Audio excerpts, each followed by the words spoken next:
एटू मात्र 500 मीटर चली जा पड़े भीतर जंगल भितर आगे अच्छे आम कुटुकुनी झरणा बहुत पिला सीटा गोटे कौन जेटा दत्तबोई झरणा प्रकृति दत्तबोई झरणा नुहे मुझे प्रथम थर कहीदे यहाँ कुटुकुनी झरणा दत्तपोखरी झरणा यहाँ नुहे दत्तपोखरी से गोटे ग्राम से गोटे गाँ जोटा आम बाँ कटिक आसुचु से डाण पटे दत्तपोखरी से गोटे गाँ यहाँ दत्तपोखरी झरणा नुहे यहाँ कुटुकुनी झरणा दत्तर गोटे गाँ से सेपटे जो आम लेफ्ट कटि जाऊँ से राइट गले दत्तपुर ग्राम यहाँ कुटुकुनी झरणा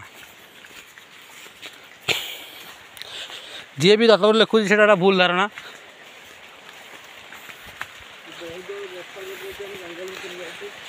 ये वर्षा भी आम ओदा देख आप वीडियो बनाऊँ प्लीज गोटे भी सब्सक्राइब करूँ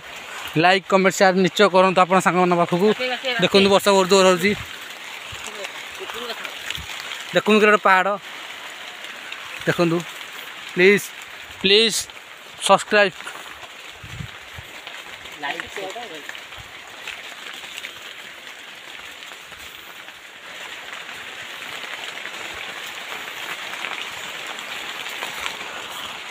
मैक्सिमम 3 वर्ष 4 वर्ष पर मोर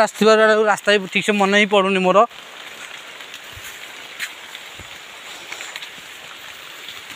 देखु जंगल